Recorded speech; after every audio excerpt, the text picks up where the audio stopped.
Punjab assembly का इजलास आज शाम तलब कर लिया गया है। डेप्यूटी स्पीकर दोस्त मज़ारी का कहना है कि आज वज़ीर आला पंजाब का इंतखाब होगा। दोस्त मज़ारी ने इजलास तलब करने की तस्दीक करते हुए कहा कि एडवोकेट जनरल पंजाब के साथ मुशावरत के बाद इजलास तलब किया गया है। पहले इजलास 16 अप्रैल तक मौखर कर दिया गया था। आज शाम 7:30 बजे होने वाले इजलास में आर्टिकल 130 के तहत पंजाब के नए वज़ीर आला का इंतखाब किया जाएगा।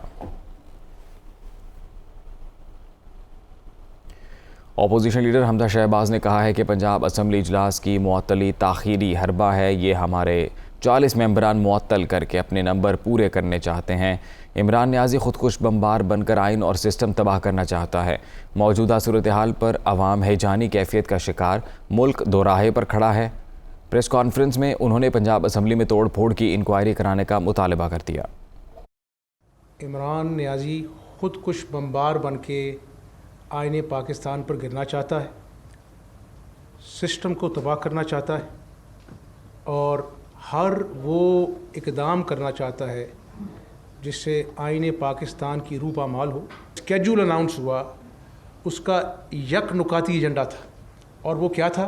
लीडर ऑफ द हाउस का इंतखाब होना है। परवेज़ इलाही साहब के पास अददी अक्सरियत होती तो क्यों 6 मिनट में अपना इजलास को बर्खास्त करके पतली गली से हो लेते। परवेज़ इलाही साहब, ये आपका वतीरा आज का नहीं, ये बड़े पुराने आप खिलाड़ी हैं, बादशाह हैं इन चीज़ों के।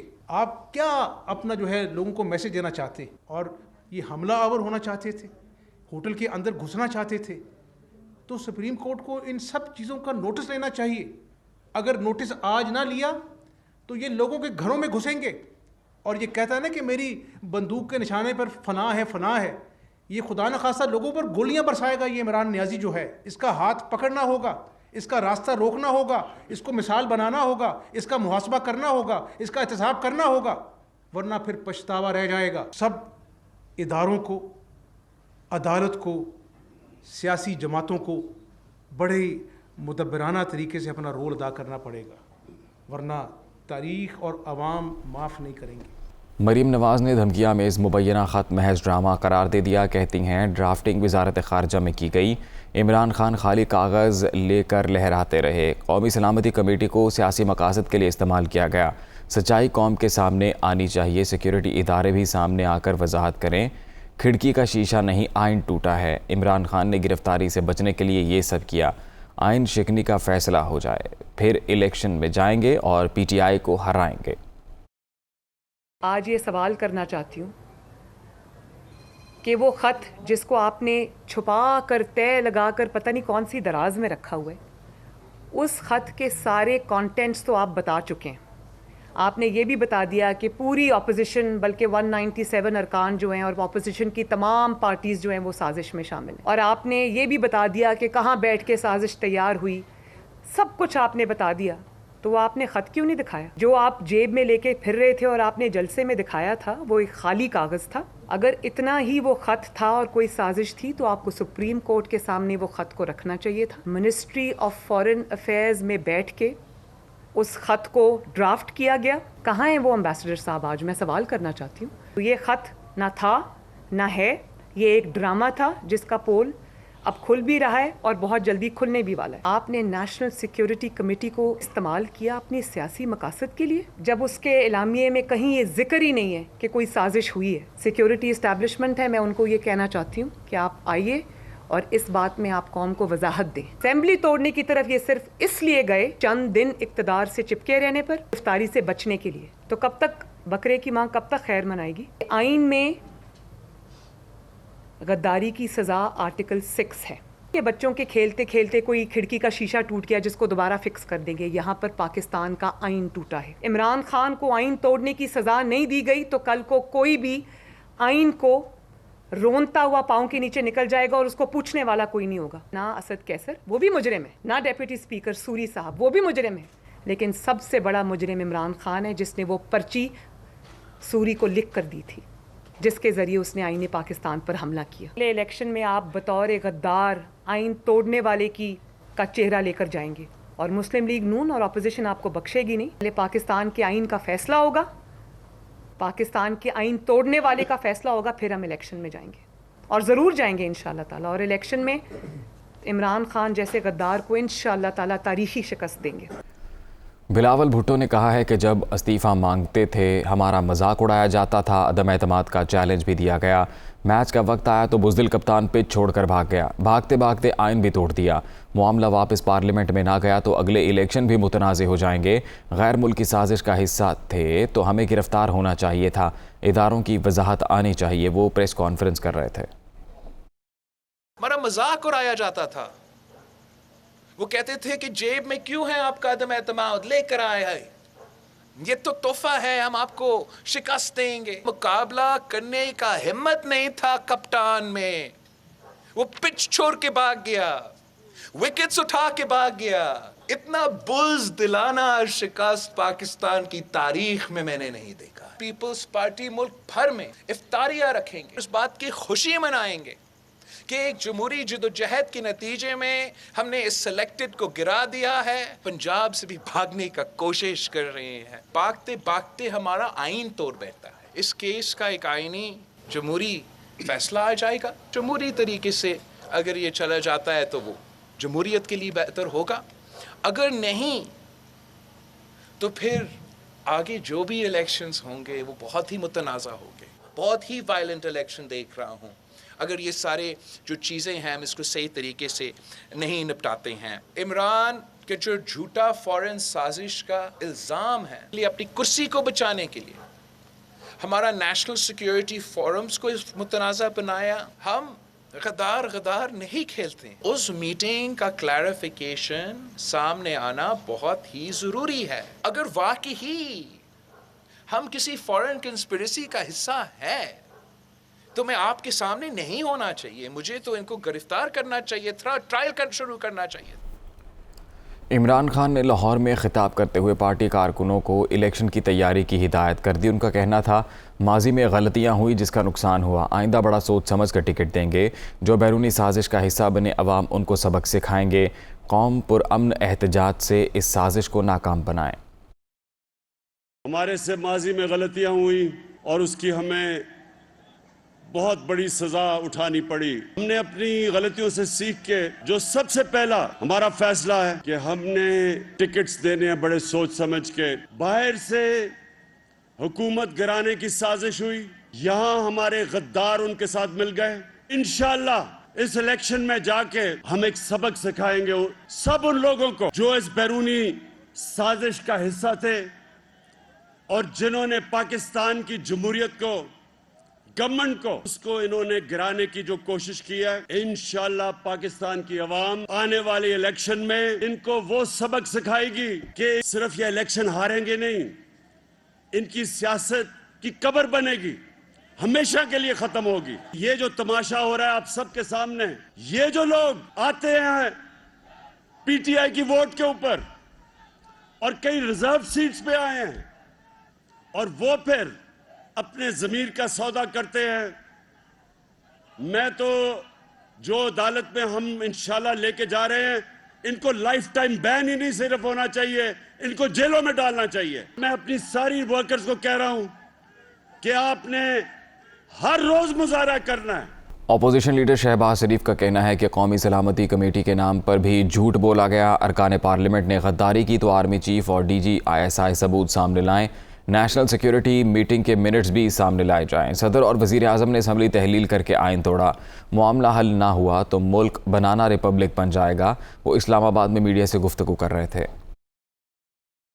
आइन को तोड़ा गया है, आइन को पामाल किया गया है, उसके लिए हम अदालत उज़्मा में आए हैं और अगर इसकी रेमेडी नहीं होगी तो फिर खुदा ना खास्ता फिर ये बनाना रिपब्लिक बन जाएगी। पूरी कौम के सामने इस इमरान नियाज़ी ने पार्लियामान के 197 मेंबर्स को गद्दार करार दिलवाया है डिप्टी स्पीकर की रूलिंग के ज़रिए।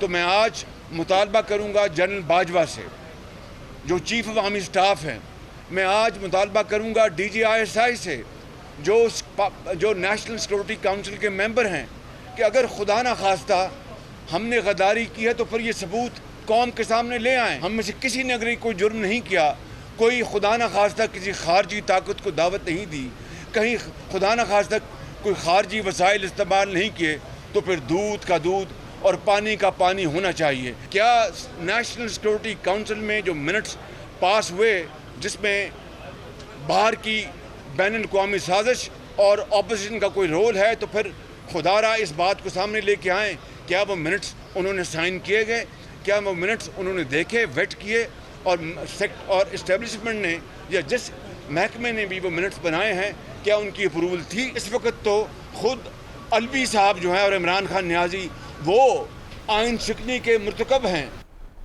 शाहिद खाकान अब्बासी ने कहा है कि सबसे बड़ी जिम्मेदारी अस्करी क़यादत की है। सुप्रीम कोर्ट को उन्हें बुलाकर पूछना चाहिए कि नेशनल सिक्योरिटी काउंसिल में क्या फ़ैसला हुआ था। अगर अपोजिशन ने अमेरिका से मिलकर साजिश की है तो आर्टिकल 6 के तहत मुकदमा क्यों नहीं किया गया। सदर ने निगरान सेटअप के लिए उजलत में ख़त लिखा। मिफ्ता इस्माइल कहते हैं 2-3 रोज़ में PTI की करप्शन पर वाइट पेपर जारी करेंगे। इस मुल्क के वज़ीर-ए-आज़म ने ये कहा कि नेशनल सिक्योरिटी कमेटी का ये फ़ैसला है कि इस मुल्क की अपोजिशन ने अमेरिका के साथ मिलकर मुल्क के ख़िलाफ़ साजिश की है, इस हुकूमत के ख़िलाफ़ साजिश की है। कमेटी ने जो प्रेस रिलीज़ जारी किया उसमें किसी मुल्क का नाम नहीं था और सिर्फ अमेरिका को एक ख़त जारी किया गया। और मेरी दरख्वास्त है सुप्रीम कोर्ट से भी इस बात का फ़ैसला करें, अस्करी क़यादत को बनाएं, उनके नुमाइंदे को बनाएं, सेक्रेटरीज को बनाएं और सुने कि क्या नेशनल सिक्योरिटी कमेटी मीटिंग में ये फ़ैसला हुआ कि पाकिस्तान की अपोजिशन ने अपने ही मुल्क के ख़िलाफ़ साजिश की है, और अगर साजिश हुई है तो फिर आर्टिकल 6 के तहत हमारे ख़िलाफ़ पर्चा क्यों दर्ज नहीं हुआ। ये सारा जो ढकोसला है, ये सारा जो तमाशा है, ये सिर्फ इमरान खान ने अपनी करप्शन बचाने के लिए किया है। अगले 3 या 4 रोज़ के अंदर मुस्लिम लीग नून एक पूरा वाइट पेपर इशू करेगी इमरान खान के बहुत सारे करप्शन के केसेस के ऊपर। बुज़दार भी किसी का फ्रंट मैन था। बुज़दार के पीछे कौन था? जब अलीम खान बता रहा है कि मैंने बताया इमरान खान को कि बुज़दार करप्ट है और इमरान खान ने रखा है, तो बुज़दार किसको पैसे दे रहा था? मुस्लिम लीग के रहनुमा मुसद्दिक मलिक का कहना है कि अगर PTI वाले किसी सफ़ीर से मिलें तो वो वफ़ादार कहलाते हैं। दूसरी जानिब अपोजिशन वालों को उसी बात पर गद्दार करार दिया जाता है। जबकि साबिक़ गवर्नर सिंध मोहम्मद जुबैर ने कहा है कि उम्मीद है फ़ैसला अपोजिशन के हक़ में आएगा। इलेक्शन में जाने से कबल इमरान खान से हिसाब ज़रूर लेंगे।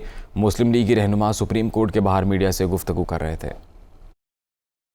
PTI वाले अगर जाके यहाँ पे गली गली मोहल्ले मोहल्ले एम्बेसडर्स को मिलें और शाम को उनकी महफिलों में जाए तो वफादार, और जैसा अलीम खान साहब ने आपको बताया था कि ये छुप छुप के अमरीकी एम्बेसडर को मिलते रहे हैं, मगर ये थे वफादार। और अगर किसी और के पास कोई एम्बेसडर आए तो वो है गद्दार। सरप्राइज ये नहीं होता कि आप कानून की धज्जियां उड़ा दें, क्योंकि वोट ऑफ नो कॉन्फिडेंस के बाद वो रिजाइन नहीं कर सकते थे, लेकिन शिकस्त मानने के लिए तैयार नहीं। इलेक्शन में हम जाएंगे, अपनी मर्जी से जाएंगे, अपने टाइम से जाएंगे, लेकिन आपको सजा दिलवा के जाएंगे। पीपल्स पार्टी के रहनुमा कमर जमान कायरा ने कहा है कि हुकूमत ने आइन पर हमला किया, पहले जश्न मनाया, अब एहतजाज कर रहे हैं। इमरान खान मुल्क से क्या चाहते हैं? उम्मीद है अदालत के फैसले के नतीजे में असम्बली बहाल और अदम एतमाद तहरीक कामयाब होगी।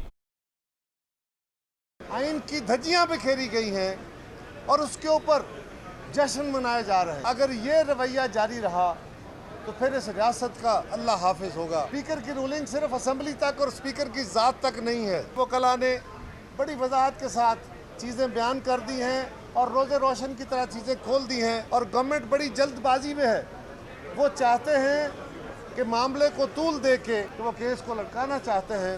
ऑस्टेड वज़ीर आज़म, थ्रोन अवे वज़ीर आज़म, वो उसने पहले खुशियाँ मनाई आइन बिखेरने पे और फिर एहतजाज करने का फ़ैसला किया है। हुकूमत तुम खुद हो, किसके खिलाफ ताकत के मुजाहरे कर रहे हो, किसको गालियां दे रहे हो, और अब तुम अदालत के ऊपर दबाव बढ़ाना चाहते हो। इमरान खान चाहता है कि इस मुल्क को खुदाफिज करे। अदालत से तवक्को रखेंगे कि अदालत इंसाफ करेगी। इंशाअल्लाह ताला कल असम्बली का जो रूलिंग के ज़रिए डिप्टी स्पीकर ने फैसला कराया वो ख़त्म होगा, उसके नतीजे में होने वाले फैसले ख़त्म होंगे, असम्बली बहाल होगी, वज़ीर आज़म के ख़िलाफ़ अदम एतमाद पास होगी, और फिर हम यकीनन हम इलेक्शन में जाना चाहते हैं। हम इलेक्शन से डरे हुए लोग नहीं हैं।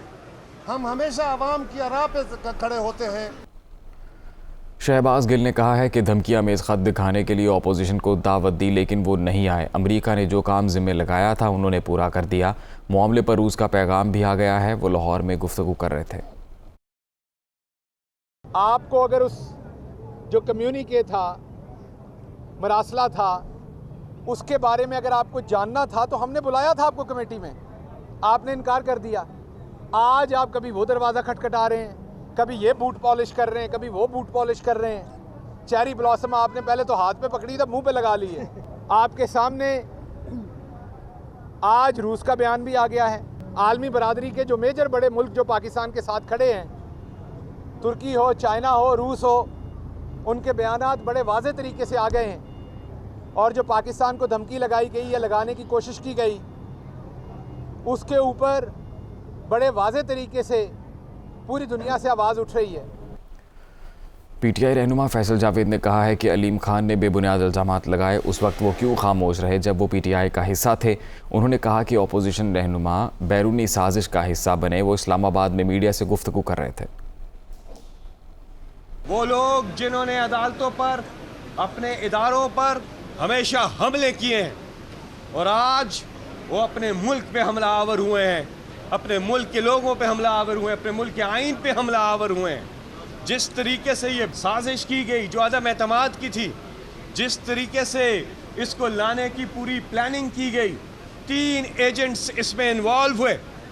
इसमें 3 एजेंट्स इन्वॉल्व हैं जो बैरूनी हाथों का उनके अहलकार बने और उन्होंने ये साजिश जो है इमरान खान के खिलाफ करने की कोशिश की है। एक बेबुनियाद इल्ज़ामात लगाए उन्होंने, और उन्हें इल्ज़ामात आज क्यों याद आए? अलीम खान साहब, आपको आज क्यों याद आए? आपको पहले क्यों याद नहीं आए जब थोड़े अरसे पहले तक आप पीटीआई का हिस्सा थे? पीटीआई की सेंट्रल एग्जीक्यूटिव कमेटी ने पार्लिमानी बोर्ड तश्कील देने की मंजूरी दे दी है। वज़ीर आज़म ने इलेक्शन की तैयारियां तेज़ करने की हिदायत कर दी। वज़ीर आज़म इमरान खान की सदारत में सेंट्रल एग्जीक्यूटिव कमेटी का इजलास हुआ। वज़ीर आज़म इमरान खान का कहना था कि जल्द अज जल्द उम्मीदवारों और टिकटों की तकसीम से मुतल्लिक पॉलिसी बनाई जाए। सिर्फ पार्टी के साथ मुखलिस अफराद को ही टिकटें देंगे। मुफादाती और ज़मीर फरोशों के लिए पार्टी में कोई जगह नहीं। 3.5 साल में गलतियों से बहुत सीखा, अब उन गलतियों को नहीं दोहराया जाएगा। इत्तेहादी हुकूमत में हमेशा ब्लैकमेल होना पड़ता है, अपने लोगों की अक्सरियत के साथ हुकूमत बनाएंगे। वज़ीर आज़म ने कहा कि अपोजिशन मैदान से भागने के बहाने ढूंढ रही है। खबर एजेंसी रॉयटर्स ने दावा किया है कि पाकिस्तान की सिक्योरिटी एजेंसियों को वज़ीर आज़म के ख़िलाफ़ गैर मुल्की साजिश के सबूत नहीं मिले। खबर रसां एजेंसी ने तमाम मामले का इल्म रखने वाले पाकिस्तानी ऑफिशियल के हवाले से दावा किया है कि पाकिस्तानी सिक्योरिटी एजेंसियों को गैर मुल्की हाथ के पाकिस्तान में हुकूमत की तब्दीली में मुलव्विस होने के शवाहिद नहीं मिले। तहकीकात के बाद इदारे इस नतीजे पर नहीं पहुँचे जो मौक़िफ़ वज़ीर आज़म इमरान खान ने इख्तियार किया था। रिपोर्ट के मुताबिक इससे कबल इमरान खान और डिप्टी स्पीकर ने दावा किया था कि पाकिस्तान की कौमी सलामती कमेटी ने वज़ीर आज़म को ओहदे से हटाने के मंसूबे की तस्दीक की थी। रूसी वज़ारत ख़ारिजा का कहना है कि दौरा रूस मनसूख न करने पर इमरान खान पर पहले दबाव डाला गया और फिर मॉस्को जाने पर उन्हें सज़ा दी गई। बरतानवी नशरियाती इदारे के मुताबिक इमरान खान की जानिब से दौरा रूस करने पर वाशिंगटन में पाकिस्तानी सफ़ीर को तलब करके फ़ौरी तौर पर दौरा मनसूख करने का कहा गया। रूस से वापसी पर हुकूमती जमात के अरकान का गिरोह अचानक अपोजिशन में चला गया और वज़ीर आज़म के ख़िलाफ़ तहरीक अदम एतमाद जमा करवा दी गई। रूसी वज़ारत ख़ारिजा ने इसे अमरीका की जानिब से आज़ाद मुल्क में शर्मनाक मुदाखलत की एक और कोशिश करार दिया। Army chief general Qamar Javed Bajwa से नेपाली सफ़ीर ने मुलाकात की। सिपा सलार ने कहा कि ख़ित्ते में देर पामन और इस्तेहकाम के लिए तमाम इलाकाई ममालिक को मिलकर काम करना चाहिए। Army chief general Qamar Javed Bajwa से पाकिस्तान में नेपाल के सफ़ीर की मुलाकात के दौरान इलाकाई सिक्योरिटी सूरत हाल और दो तरफ़ा ताल्लुकात के फ़रोग़ से मुतल्लिक़ अमूर पर तबादला ख़याल किया गया। आर्मी चीफ ने कहा कि पाकिस्तान नेपाल के साथ बाहमी मफादात पर मबनी तवीलुल मियाद और कसीरुल जहती ताल्लुकात के फ़रोग़ का ख्वाहिशमंद है। तर्जुमान पाक फ़ौज का कहना है कि नेपाली सफ़ीर ने इलाकाई इस्तेहकाम के लिए पाकिस्तानी कोशिशों की तारीफ़ की।